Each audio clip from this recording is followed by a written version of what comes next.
इतक्या सुंदर साड्या तुम्हाला वाटत असेल दिवाळीच्यासाठी मी खरेदी केली आहे म्हणून, पण असं काहीच नाही. ह्या माझ्या साड्या नसून तर ह्या पिको फॉलला आलेल्या साड्या आहे आणि याचा मला एकही रुपया मिळणार नाही आहे पिको फॉलचा. कारण सध्या आम्ही शिकत आहे, तुम्हाला तर माहीत आहे मी शिवण क्लास करत आहे, तिथे मी शिकत आहे. तर त्या ज्या टीचर आहे त्यांना अर्जंट द्यायच्या होत्या, टीचरच म्हणेन मी त्यांना, ज्या आम्हाला शिकवतात त्यांना अर्जंट ह्या साड्या द्यायच्या होत्या. कारण दिवाळीची एवढी गर्दी चालू आहे आणि आता मला हातशिलाई बऱ्यापैकी चांगली येते, त्यामुळे मग त्या भरपूर साड्या देतात आम्हाला, पण त्याचा आम्हाला एकही रुपया मिळत नाही. कधी कधी असं वाटतं खरंच कधी मी पटकन शिकून जाईल आणि माझ्या घराला हातभार लागेल आणि माझ्या घरात पण अशी गर्दी राहील साड्यांची, म्हणजे ते ब्लाऊजची, की मी पण 2 पैसे त्याच्यातनं कमवेल. पण असो, या दिवाळीला नाही तर पुढच्या दिवाळीला नक्कीच माझीसुद्धा दिवाळी चांगली होईल, कारण मी स्वतः कमवत असेल त्यावेळेला.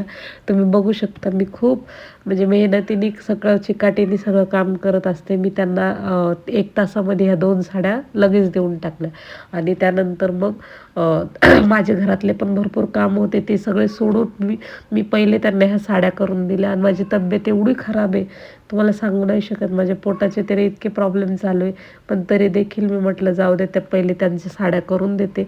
कारण त्यांचा आपल्यावर विश्वास असतो आणि एकदा आपल्याला म्हणजे शिकायला पण मिळतं, कारण बाहेरून तर कोणी आपल्याला लगेच देणार नाही. माझ्याकडे पिको फॉलची मशीन पण नाही आहे, त्या ते मशीनवरचं काम करून देतात, हातशिलाई जे असते ते आम्ही करतो.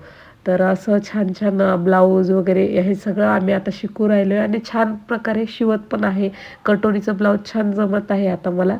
पण सध्या माझी तब्येत बरी नसल्याकारणाने मी 2-4 दिवसापासून सुट्टीवर आहे आणि माझी दिवाळीची काहीही शॉपिंग झालेली नाही आहे. आता ती रविवारी जर पैसे मिळाले तर बघूया. मला काही घ्यायचं नाही, मुलीसाठीच घ्यायचं आहे. तर तुमची दिवाळीची शॉपिंग झाली का नाही नक्की कमेंटमध्ये सांगा. भेटूया नेक्स्ट व्हिडिओमध्ये.